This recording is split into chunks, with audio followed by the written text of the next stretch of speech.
a professor in Oxford or Cambridge or SOAS or Harvard, wherever you want, a non-Muslim Arabic expert, and say, this is a chapter and this is what the Quran is saying, bring something like it. Now, if they're able to, with their help or someone else, then you would say, we have met the challenge. 1400 and almost 40 years, yeah? The challenge has been going on. Why is it that people are unable to meet? Are you saying Muslim scholarship, they're all hypocrites? Because they know as an academic scholars that this can be matched, but they clinged on to the Quran saying it's from God. Let me answer that question. So, religion is the same everywhere. It's not. Mosques exist, temples exist. It's the same everywhere. Essentially, you have the temples or mosques, and you have the congregation, you have the preachers. The preachers and the temples or mosques, they have funding, you know, and it's also a very good way of controlling people.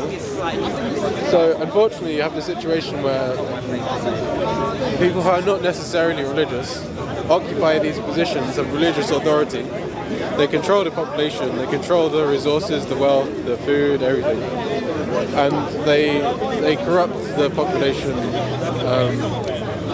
and the congregation, and they interpret the religion in their own way for political gain. So what I'm saying is, essentially, you know, the reason why, like, you know, there wouldn't be any refutation of any of this is because they had too much interest in protecting religion. Every religion has a lot of interest. So forget about every religion for now. In protecting. So in Islam, no, because this is the point. This is my point. Every religion is interested in protecting itself from any serious criticism or scrutiny. So I disagree. I'll tell you why I disagree. Okay, well, let me just finish. So, for hundreds of years, Islam has existed in the Middle East, and it's, you know, in recent times it's spread more. I mean, there was the Ottoman Empire was quite big. So yeah, it's been actually it's quite a large Muslim. Anyway, you understand. So like, you know, the Muslim empire is quite big. So, but the thing is, the authorities within Islam, they protect the religion from serious scrutiny, and I believe that ultimately all religions are doing this. You know, all religions protect themselves from any kind of like serious scrutiny to just, you know, to really analyze whether it's from God. Okay. You know. So let's start what I disagree with firstly.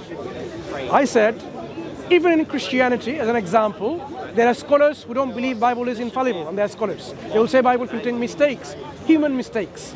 Yeah, there are even. Yeah, but Orthodox. May I finish my point? Orthodox Christians say they're not Christian. May I finish? Orthodox Muslims may I finish my point? Okay. The scholarly community of a religion like Christianity, they are scholars.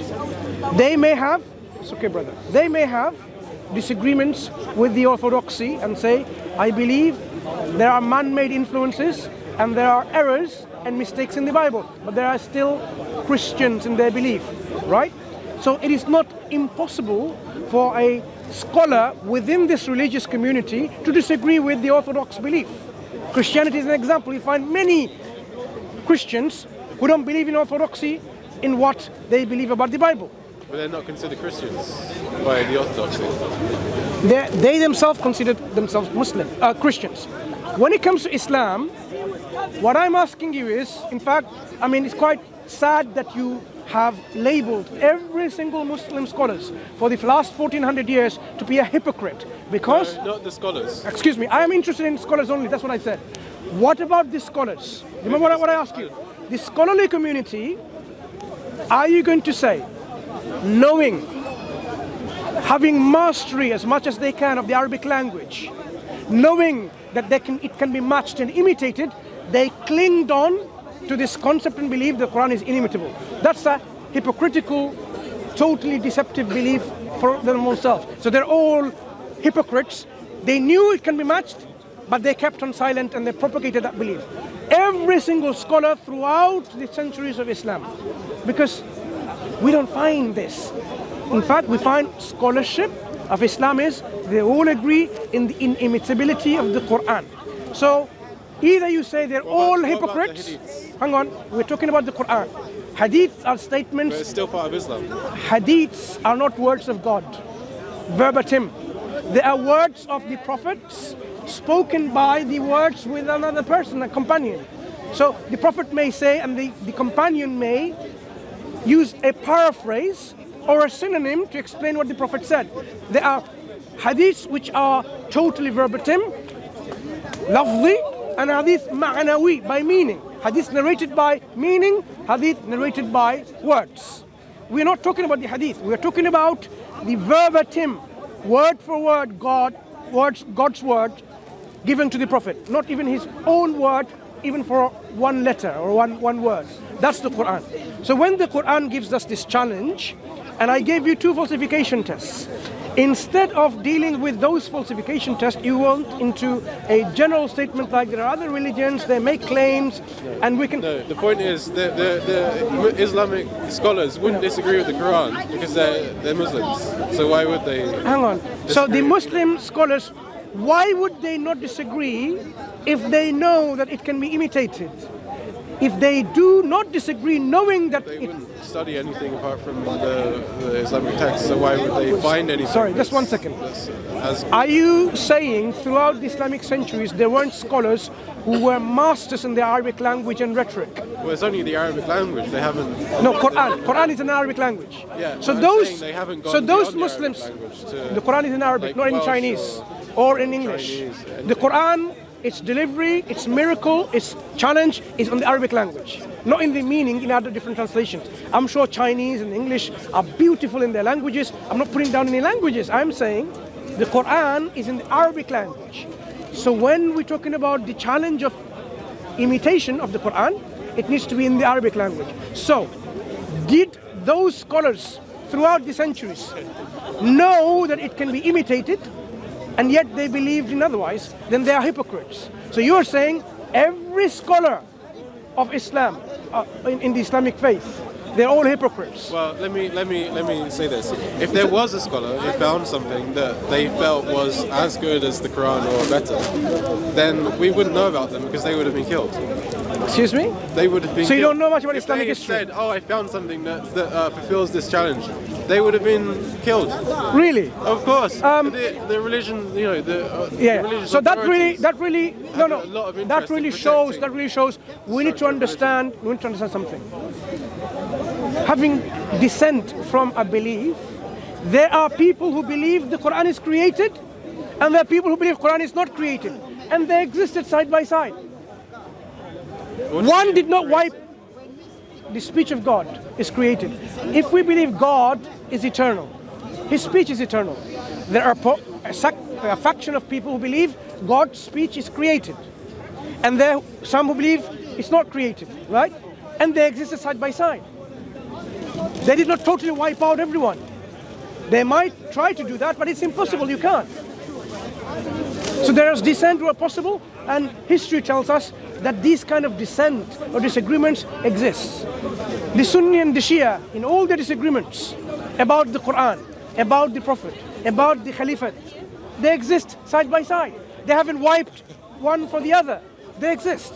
So your idea that if someone had a dissent or a disagreement or a different understanding, they will be totally wiped off by killing, that's not historical, that's not reasonable. It's a different example. It's not a different example. People believe... No, it is a different example, because the first thing you asked me was to find a text that's as eloquent or as... I did not say that. You're actually saying exactly what I didn't say. I am saying the Quran is not claiming to be the most eloquent book. The Quran is not claiming to be the most moving book, but it is moving and it is eloquent. Yeah, so what was it that was the... It is the challenge of the Quran to bring a chapter like it, to make a chapter like it. So that's different. For example, whether you believe it was created or not. For example, if I were to ask you to produce a sonnet of Shakespeare, you're going to match the stylistics of the sonnet, right? That's how you're going to imitate it. If you bring a sonnet, 14 words or 14 lines, At least you're attempting to imitate it. But if you bring only 5 words and 3 lines, that's nowhere near the Shakespearean sonnet, because that's not what we understand by a sonnet of Shakespeare. If the Quran has a stylistic feature on its own, you have to bring something like it, like the Quran, not like the Bhagavad Gita of the Hindus. Then you're matching the Bhagavad Gita. So, has anyone? There are many attempts on the internet today. Many attempts. Why have they failed? Why are they failing? That's the question you should be asking the scholars of Arabic language who are not Muslims. You should be asking them. Do you know Welsh? Can you speak Welsh? No, I can't. Then how do you know there's not something in Welsh that's equally as profound as the Quran? You see the problem you're doing? The Welsh art or literature, they're not saying it's inimitable. If there is a poetry or a piece of literature in any form, and then says it's inimitable, I can go and find an expert in Welsh and say, can we match that or not? And I'm sure human speech is imitable. Shakespeare has been imitated. But when it comes to the Quran, in the Arabic language, in the Arabic stylistics, there are books written called the Stylistics of the Quran. By Professor Abdul Rauf, for example, in the English language, an academic. So it is not a secret what are the stylistics of the Quran. The book that I'm referring to is called Mu'jiza by Dr. Bassam Sa'i. Okay, so he's a 2-volume. I mean, these are professors and doctors, scholars. I'm giving you to look at objectively how the Quran gives an objective challenge to bring something like the Quran. If people were able to, they should be able to match it. Why is it that people are failing? Find an academic scholar today, anywhere from the world, who would say, yes, this is chapter 1 of the Quran, and this is a particular piece of imitation, and this is how it's imitated. Do that. Or chapter 114, or chapter 5, whatever. If you look at certain intellectuals from, like, say even 100 years ago in London, like Oscar Wilde, his words are almost inimitable. You could say they were inimitable. You can give me an example and I can get someone who can imitate it. No, you wouldn't be able, I doubt you'd. Like, the consistency of his prose is... Do you know what imitable means? To imitate the style. So if you bring a piece of poetry from someone, you can imitate that style. But the style and it's been done. Thing, but there's also the context and the depth of meaning and the... No, when you... Look, we are not asking you to replicate it exactly word for word, letter for letter. We're asking you to imitate this structure and bring something like it with depth of meaning. With depth of meaning. You can do that too. The picture of Dorian Gray by Oscar Wilde is inimitable. It's been done. If you say inimitable, bring a piece and I can do that for you. If I can't do it myself, I can get someone who can do it. If you really think it's inimitable... Okay, next Sunday, if you can bring something... No. You bring something and with a claim I'll bring you the that picture of Dorian Gray by Oscar Wilde. it's inimitable, and then take it to some... How big is it? It's big. No problem. So a whole book needs to be imitated. Yeah. So you can take to any professor of English language and they will agree with you it's inimitable, right? Why don't you do that first? This is your homework. You go and speak to or write to the experts in the English language and that literature of that time frame and get a statement from them that this piece of... Who's the author? Oscar Wilde. Oscar Wilde. That this piece is a masterpiece that is inimitable by humans. Yeah? Can you? No. You made a claim. I would like some agreement with people that have done so. I could probably find. I'll come with a list of quotes describing it as inimitable. Yeah, bring it. So now, the Quran, bring some quotes that it's imitable, that people can imitate it. For the Quran. It doesn't prove it's from God, because Oscar Wilde didn't write from God. Hang on. This Oscar Wilde claim it's from God. But the Quran does. Quran makes a claim. How do you know it wasn't from God? Does Oscar Wilde claim it? Why did he have to? Why would he have to claim it's from God for it to be from God? Hang on. If a book is not from God, and you believe it's from God, even though it doesn't say so. Very nice reasoning. Well, the thing is, he might have been too humble to say this is from God. How do you know he wasn't just so humble that he didn't say this is from God? So he's so humble, he writes a piece that you think is inimitable. Okay. Would you mind telling me the stylistics and the structures within that Oscar Wilde's piece? I'll bring you the book. No. You tell me the stylistics of Oscar Wilde, of that particular piece. Give me the stylistics of it. So what I mean by stylistics, all the features of that piece, objectively, and I will then find someone, and you, of course, you're going to bring people who will testify that's inimitable, that no one can match something like it, right? So there's two things. The feature of the stylistics embedded within these works of Oscar Wilde. Yeah, you'll say, look, for example, when he writes, he uses these synonyms in that way, he uses a verb in that way, he uses a noun and preposition in that way, he uses this terminology in that way. So there has to be a specific stylistics that can be found within that, and that cannot be matched. So if somebody writes something like this, you know, the bestest of the best, you say, oh, using the language bestest, can be used bestest. So if I produce another work like this, this is the goodest, rather than good and best, goodest, can I do that? Not. If I can find poetry we're able to do that, you will say it's imitable or not. Let's do that. But come back to the Quran. Why are the Arabic experts saying it's not possible? Because they don't read other texts. They don't read other texts. I don't know. It is to do with the Arabic language, my friend. We're not talking about English. So this is something that the Quran brings as a falsification test, and the way you come along is, oh, what about Oscar Wilde? See, I've never... Oscar Wilde doesn't even claim, the Quran claims it. It doesn't matter. The way to disprove the Quran is by engaging with the challenge of the Quran. If a scientist brings along and gives you a theory, look, this is my theory. You can do this experiment and you can reproduce it, or you can falsify my research. Okay, Are we now going to go and do another research, something totally different, to disprove the research that scientists is claiming? Of course not. So let me ask you, say what you're saying convinces me and I decide that I want to follow, I feel like I should follow Islam. You know, say I can't disprove what you're saying or whatever. Does that mean that I should follow Islam even though I don't agree with everything in the Quran? Remember, that's why, thank you for reminding. I asked you, as you started by saying, there are many religions out there.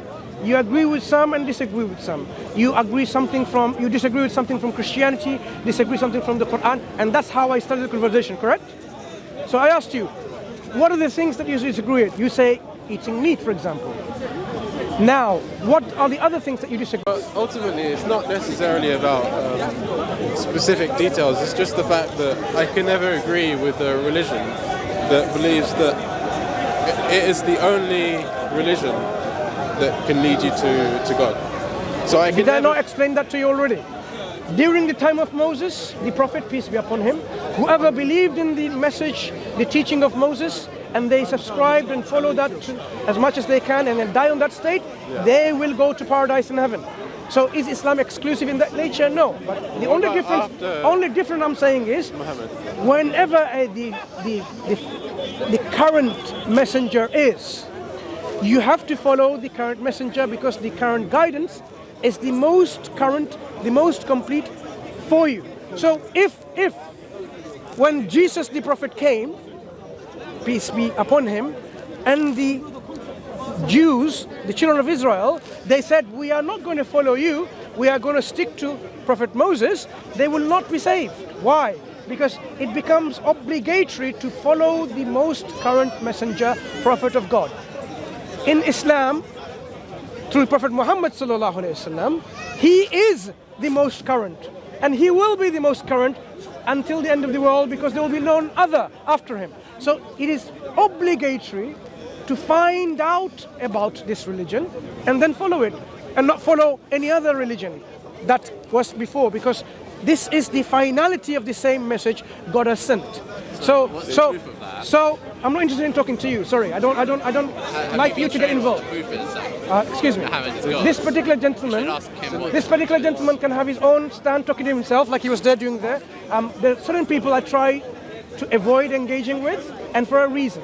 Those people who have utmost hatred and bigotry and enmity within their hearts about Islam, I say, look, you have that for you, but don't come to me. Don't come to my discussion.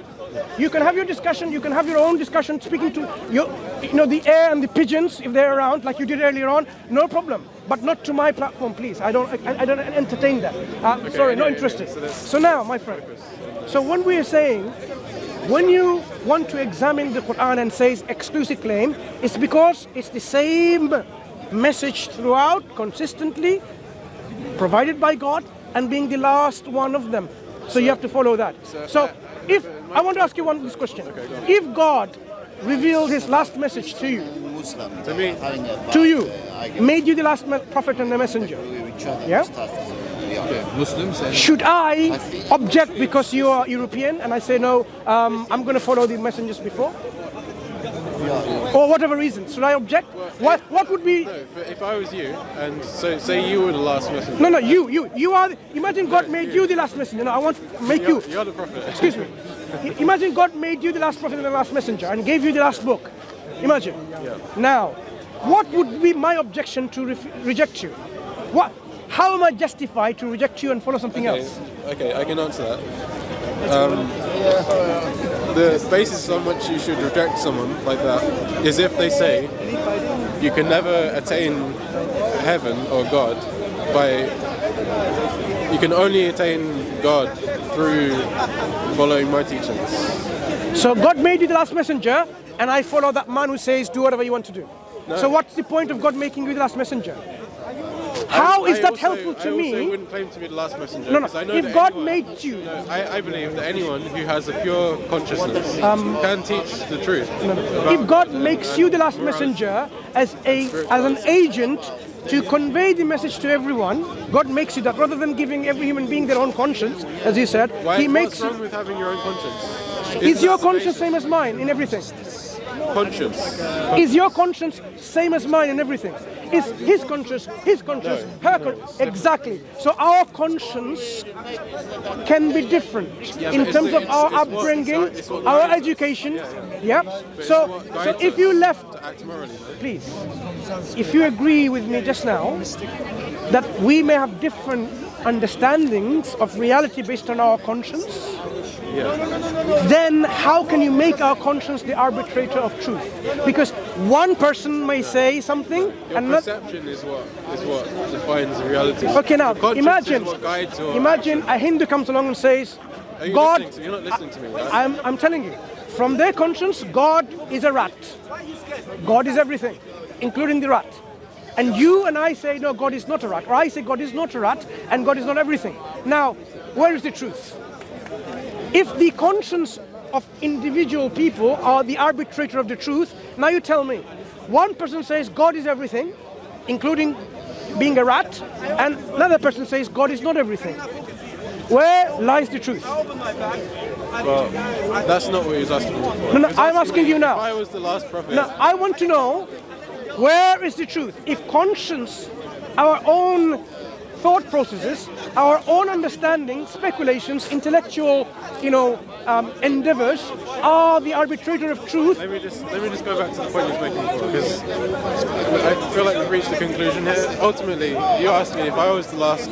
If God made you the last prophet, He made me to convey the message. He would make me the last prophet. No, I don't believe in. I don't believe. If God, in His wisdom, okay. Do you believe God sent prophets and messengers? Yeah. Why? Because ultimately, human beings, it's a bewildering world, and there are people that help guide humanity, I believe. So let's understand this point. You believe God sent prophets and messengers when people could have individually, by their own self, received guidance and live a life as God wants, or not? No, through their own personal endeavor to enlighten their consciousness and develop a relationship. People misunderstand that you can follow any path and that will lead to God. No, God says. God has always sent prophets and messengers for them to be followed, because the will of God that you are supposed to surrender is known and expressed through the prophets and messengers, His will.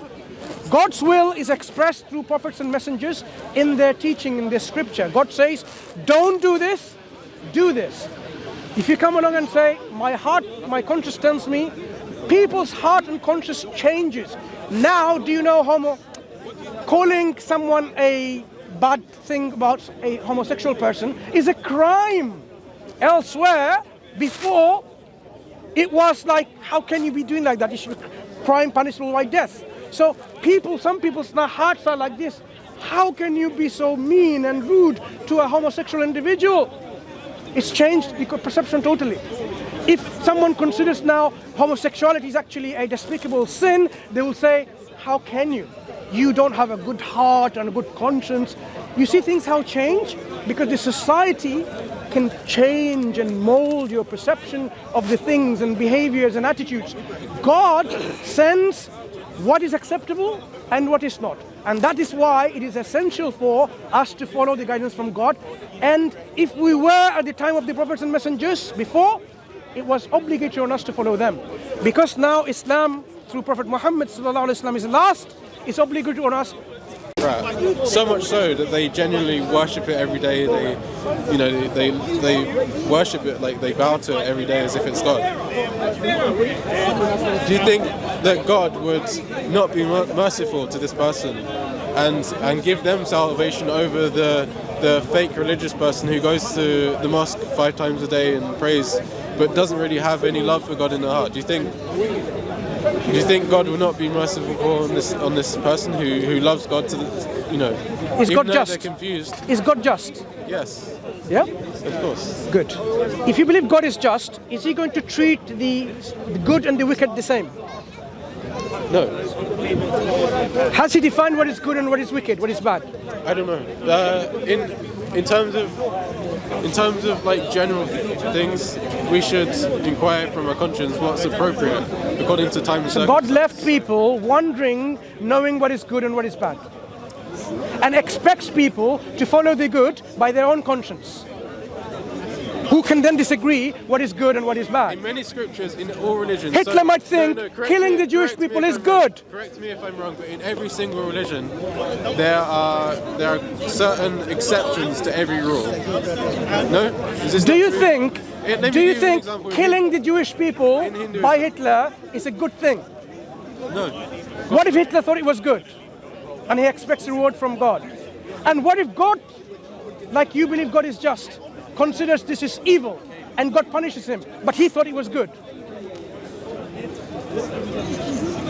But he's not a religious person anyway, so...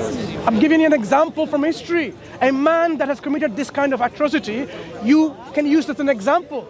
This is a prime example of what is good and what is bad. Hitler thinks this is good. Kill them all. Wipe them off the face of the earth. That's his particular ideology, right? So he should be rewarded for it. God should be happy with him. But you're saying no. He will end up being punished. But he thought he will end up being rewarded. So think about yourself. The gambling that you're playing, that you think whatever I do, whatever I follow, I am expecting a reward from God and God would be happy with me. When you know from examples elsewhere, it may be the opposite. Whatever you believe, whatever you have ideological standpoint, it may be earns God's displeasure and his anger and his wrath. And you can then not just have an excuse. I didn't know God. You didn't tell me. God tells us in his last revelation. You will not have an excuse. One of the reasons, let me tell you, the prophets and messengers came. They came as warners and giving good tidings. They are the ones who are the warn of the consequence that awaits if you do these things, and they give glad tidings of the things that awaits for you in good pleasure and happiness and joy and tranquility and bliss if you do follow. And they also show you how to do that. They also become what we call a reason where your excuse will be no longer acceptable. They will remove the excuses saying, I didn't know, you didn't tell me, I was not aware.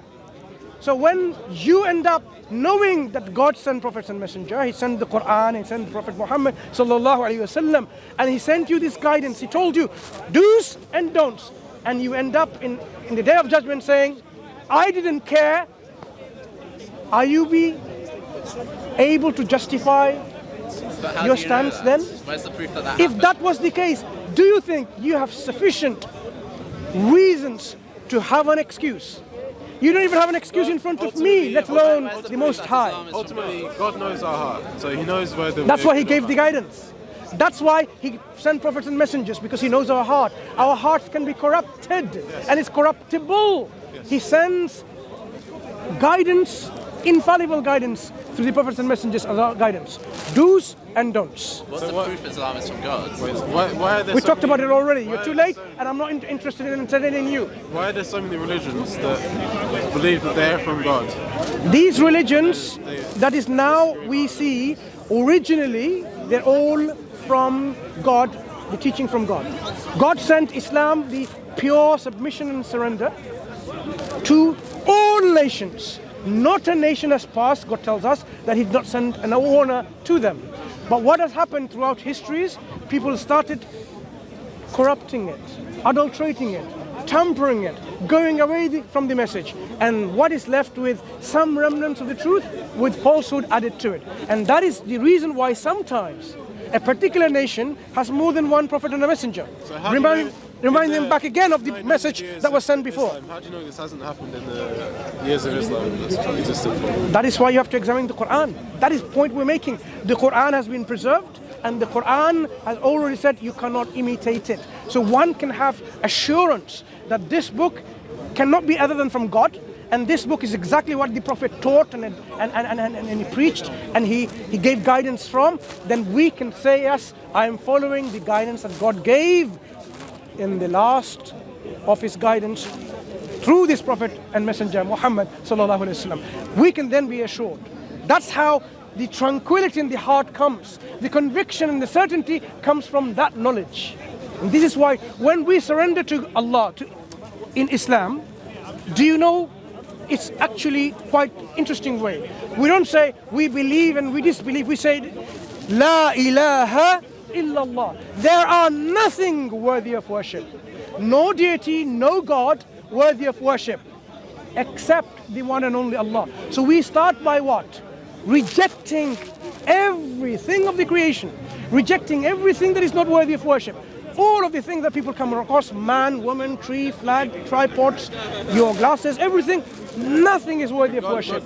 Except the one who is the creator of all things. But these are His creations, aren't they holy, like auspicious, like isn't it holy? Yeah. So isn't creation holy? Because it's God's creation, no? No, creation is not what creates something inside Him already when He's everywhere. Anyway, so That's what I'm saying. It doesn't make sense. Okay. So let's move on to another attribute of God. So He might not be everywhere, but He's all powerful, right? So and also, does He know everything? Would you say He knows? He's all knowledgeable. So He knows everything. He knows what's going on in this world, right? Yeah.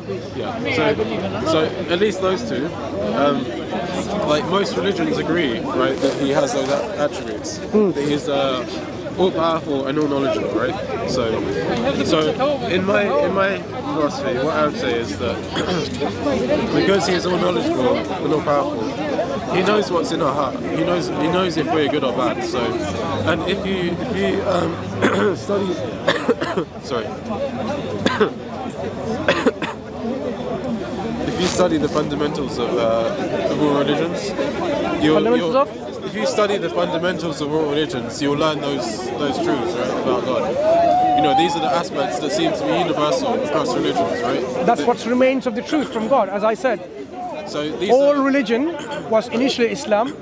So the attributes of God are the same in most religions, right? Not necessarily, but there are a lot of similarities still remaining. Yeah. So what I would say is that if you study religion to that extent and you understand the qualities of God, you know, to a fair degree, I think through that you can develop a relationship with God, and through knowing that He is all powerful and all knowledgeable, you'll understand that He knows what's in your heart. And so if you know that He knows what's in your heart, you'll try to not upset Him, because He knows what you're doing all the time. He knows what you're thinking all the time. And if you want to maintain a good relationship with Him, you wouldn't want to upset God, because He is your creator, your father. You know, it's like I said about your relationship with your mother. So for me, this is what God and religion ultimately is. That's what I feel true religion is. Anyway, so Do you believe God communicated to us? Communicated to us. Yeah, in the past, through prophets and messengers. As you said earlier on, of course you do. God communicates to people all the time. Okay. What did He say who we should worship? Him. Him alone or with partners? Him alone, I think. Yeah. That's what Islam says. Worship God alone. Right, that's what I believe. Yeah, but if you now worship from another concept somewhere else, why do you need to go when God already sent clarifications of the errors and mistakes that are corrupting in His religion that He provided for people? God knows what's in your heart, so if you... That's why He gave the last message with clarification. That people's heart needs to come clean. And God says, this is how قَدْ أَفْلَحَ مَنْ زَكَّاهَا. I said earlier, successful are the ones who have purified their heart. That means her heart needs purification. Coming back to what I said, jihad al-nafs, the purification of the soul, the struggle of the soul to purify yourself. Islam, with this last message, does that. At least try to come with this mind and approach the Quran. Okay, what was your name? Felix. Felix, it's a pleasure speaking to you. If I have offended you in any way or shape, I do apologize.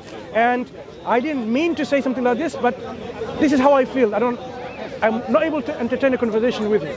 But there's nothing personal.